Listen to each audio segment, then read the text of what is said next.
Hello à tous. Alors non, ne prenez pas peur, je n'ai pas mes lunettes. Mais je suis obligée de filmer sans mes lunettes si je veux avoir une belle luminosité. Donc désolée par avance si je vous ai fait peur en venant sur cette vidéo. Mais je suis désolée, je n'ai pas le choix.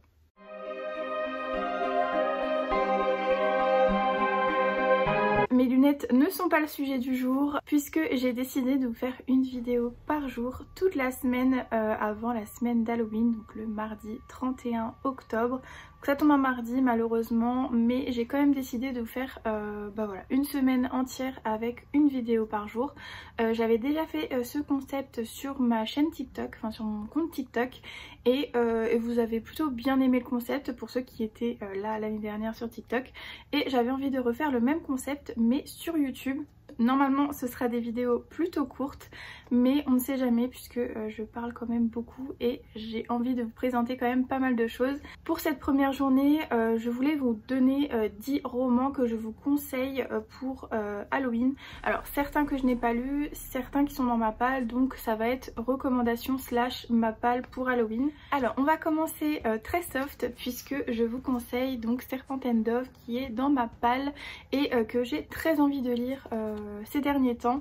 J'en entends vraiment beaucoup de bien et les 3 tomes sont déjà sortis, donc il faut quand même que j'avance. On est sur une sorcière et un chasseur qui vont avoir un but commun et il va y avoir un petit peu de romance. Alors j'ai pas trop envie de lire le résumé, mais je vais quand même essayer de vous donner des petites infos. D'après le résumé, on va suivre une jeune femme qui s'appelle Louise et qui fait partie d'un clan de sorcières, sauf que elle, depuis toujours, elle renie un petit peu ses origines et elle préfère vivre de vol plutôt que de s'intéresser à la magie et à tout ce qui tourne autour de son clan. Sauf qu'un jour elle va convoiter un objet très rare, donc une bague qu'elle va essayer de voler, sauf que tout ne va pas se passer comme elle le veut. D'un autre côté, on va avoir Reed qui est un chasseur assermenté par l'église qui a pour but dans la vie de ne pas laisser une sorcière en vie. Donc voilà, c'est un chasseur de sorcières. Il va croiser la route de Louise. Je pense qu'elle va essayer un petit peu de cacher le fait qu'elle fait partie d'un clan, ou en tout cas qu'elle provient d'un clan de sorcières. Donc voilà, j'ai trop hâte de savoir comment ça va se finir entre eux. En tout cas j'ai super hâte de le lire et je me tâte même à l'emmener avec moi pour mon voyage chez ma mamie, on verra. Ensuite, un roman de Stephen King, j'ai décidé de mettre Salem. Alors ça fait un petit moment, je l'avais déjà lu, mais là j'avais envie de relire ce roman dans ma version que j'ai en version augmentée et illustrée. Alors j'essaie de vous montrer quelques petites illustrations. Mais voilà, c'est vraiment des illustrations toutes simples mais qui mettent un petit peu dans l'ambiance. Voilà. Voilà, donc on est dans le Maine. Stephen King adore placer ses histoires dans le Maine, en 1970, et on est avec Ben Mears qui revient à Salem s'installer dans une maison inhabitée puisque les propriétaires sont morts. Ils ont connu une mort assez tragique, donc il revient dans cette maison et il va vite se rendre compte que dans la petite bourgade de Salem il se passe des choses très étranges. On va suivre un petit peu ses aventures. Alors il est énorme, c'est écrit quand même relativement petit à l'intérieur, mais j'espère vraiment me le caler au moins pour la fin d'année, même si je le lis en décembre, c'est pas grave. Mais en tout cas je vous le conseille vraiment si vous voulez vous mettre dans l'ambiance. Stephen King c'est le meilleur pour vous mettre dans l'ambiance un peu creepy. Donc voilà, je vous le recommande très chaudement et si vous l'avez lu, n'hésitez pas à me donner votre avis. Ensuite on va passer à une autre créature puisque on va parler vampire avec à chaque génération le premier tome donc de Kendare Blake qui est sorti je crois l'année dernière. Le deuxième tome est déjà sorti si ça vous intéresse. C'est écrit trop bizarrement à l'intérieur, je sais pas si vous allez voir, mais bref, la police est assez particulière. Donc si vous êtes fan de Buffy contre les vampires, vous allez juste kiffer ce livre. Je l'ai pas encore lu, il est dans ma palle pareil, mais c'est une petite suite on va dire de Buffy, sauf que là on va suivre il me semble Willow et on va suivre également la fille de Willow. Voilà c'est ça, la fille de Willow qui est donc la sorcière de Buffy. Donc est-ce qu'il va y avoir un petit peu un retour à un petit gang du lycée comme à l'époque de Buffy? En tout cas moi j'ai super hâte de le lire. Si vous aimez les séries des années 90 vous allez forcément aimer, et puis voilà, en tout cas j'en ai vu que du bien. Donc voilà. Ensuite on passe à une autrice auto-éditée, donc Alex Stoll, qui a sorti 2 romans. Donc celui-ci c'est Vous êtes cordialement invité, et l'autre je crois que c'est Les Accoucheuses ou un truc comme ça, qui se passe un petit peu dans un univers un peu creepy. Et j'ai vu passer l'info qu'elle avait prévu de faire un crossover entre les deux, donc entre celui-ci et Les Accoucheuses.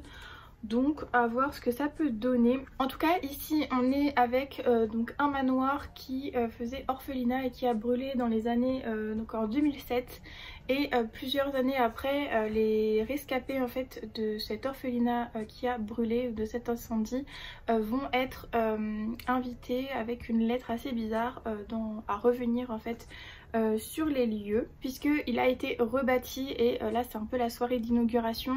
Donc voilà, ils ont été convoqués à revenir, et il va se passer des choses un petit peu étranges dans ce manoir.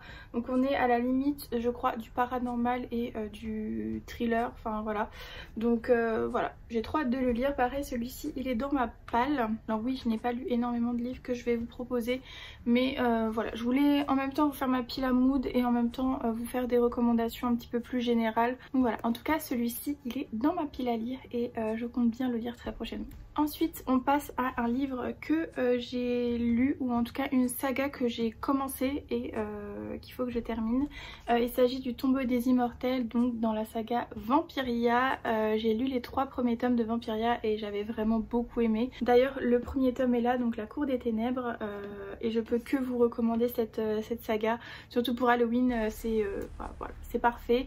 Vous avez les rois de France qui sont, enfin en tout cas Louis XIV qui est un vampire, et vous avez en tout cas dans La Cour des Ténèbres, vous avez une jeune femme qui va décider de prendre la place d'une courtisane, et voilà, pour un peu déjouer les plans de Louis XIV, puisque elle est contre les vampires et elle va absolument s'en débarrasser pour venger la mort de sa famille. Et elle va donc s'infiltrer un petit peu dans la cour et découvrir un petit peu les secrets et les mystères qui s'y cachent. Et voilà, donc c'était vraiment super cool. C'était en 3 tomes, j'ai dévoré les 3 tomes, donc je ne peux que vous la conseiller. Et moi pour ma part dans ma palle j'ai Le Tombeau des Immortels. Donc pareil, on est dans un peu le même univers, sauf que là on est aux Amériques. En Amérique ou aux Amériques, je sais pas. Ils disent les Amériques n'ont jamais obtenu l'indépendance. Voilà, donc il y a toujours un fait historique qui ne s'est pas produit. Donc là, comme là, Louis XIV, voilà, il est pas mort. Enfin, il est pas mort. Si, non, il est pas mort en fait, il est immortel. Donc voilà. Et on va être dans l'univers des colonies. Et parmi ces colonies, tous les ans, 13 personnes sont convoquées devant le roi en fait, pour être transmutées en immortels. Forcément, je pense qu'il va y avoir un personnage qui va se rebeller contre ça, et on va suivre ce personnage. J'ai pas trop envie d'en lire plus, pareil. En tout cas, pour la phrase d'accroche du résumé, c'est 6 desperados sans rien à perdre, une mission à haut risque dans le plus grand nid de vampires des Amériques. Voilà, donc en fait, il n'y aura pas qu'une personne, il y aura toute une équipe de personnes qui va s'opposer à cette transmutation et à cette convocation. Voilà, donc j'ai super hâte de le lire. On est dans une ambiance vampire, on reste un petit peu avec Buffy. Ensuite, ma lecture en cours que j'avais envie de vous présenter, c'est Barbe Bleue, qui fait partie des contes interdits. Donc c'est mon premier conte interdit, et pour l'instant je suis assez surprise et dans le positif, puisque honnêtement je m'attendais pas à grand chose avec cette lecture. J'y suis vraiment allée comme ça, sans attente particulière, et j'aime vraiment beaucoup. C'est vraiment super creepy, super gore aussi un petit peu, puisque dans celui-ci on va suivre une journaliste qui va interroger un tueur en série pour écrire un livre. Voilà, donc on va être dans l'ambiance un peu des tueurs en série. Barbe Bleue, forcément vous connaissez un petit peu la légende, mais en tout cas si vous ne connaissez pas, dans le conte il tue ses femmes, et il y a une histoire de clé que donc en fait il y a un endroit où les femmes ne doivent pas aller, sauf que quand on nous dit de ne pas aller dans un endroit, forcément on y va. Et donc cette clé en fait tache les mains des filles, donc en fait il voit qu'elles ont été dans cette pièce et il va les punir en les tuant. En gros c'est ça. C'est largement inspiré par Henri VIII qui est adoré décapiter ses femmes, hein, voilà. Moi j'aime beaucoup ce conte, j'adorais ce conte, donc c'est le premier que j'ai pris. Mais je pense vraiment me prendre soit La Belle et la Bête, soit La Petite Sirène, je crois, qui est sortie. Et on a quand même pas mal. Il y a Boucle d'Or. Mais voilà, en tout cas, vous en avez quand même pas mal qui sont déjà sortis. Voilà, vous avez Blanche-Neige. Ils sont tous l'air aussi creepy les uns que les autres. Peter Pan, Le Joueur de flûte, voilà, de Hamelin. Le Petit Chaperon Rouge, Réponse, Pinocchio, La Reine des Neiges, Rumpelstiltskin.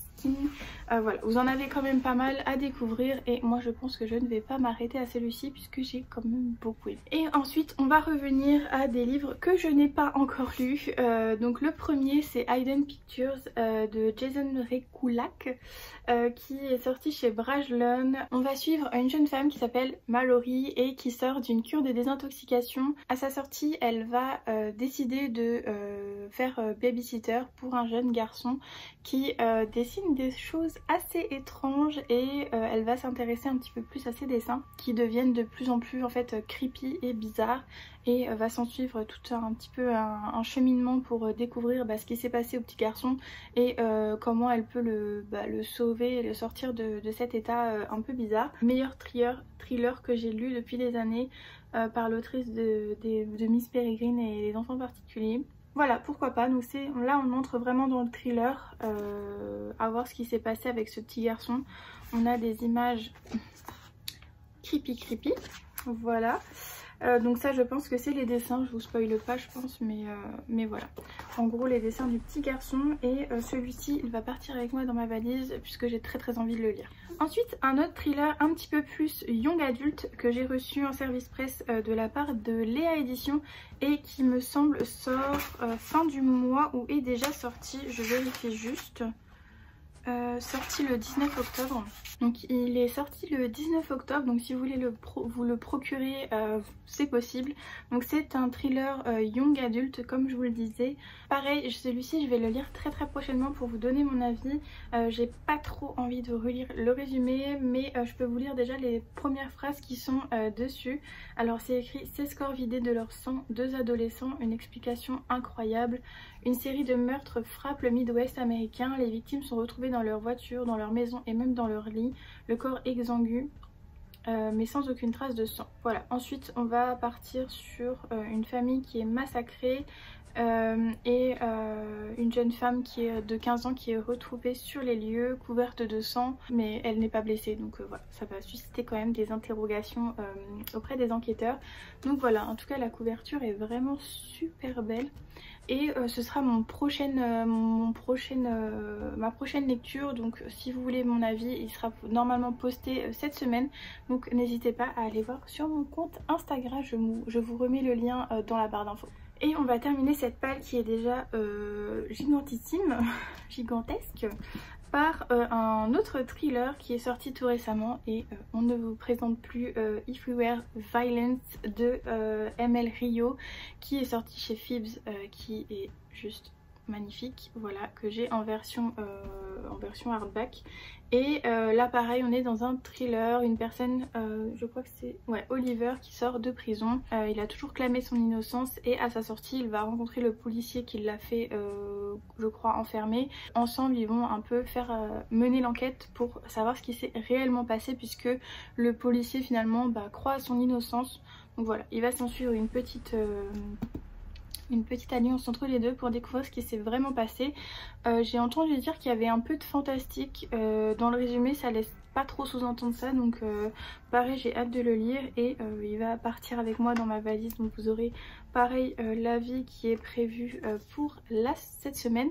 Donc voilà, n'hésitez pas à aller voir pareil sur mon compte Instagram et surtout n'hésitez pas à me dire si vous l'avez lu, ce que vous en avez pensé, ça m'intéresse énormément. Voilà, c'est tout pour cette première vidéo de cette semaine d'Halloween.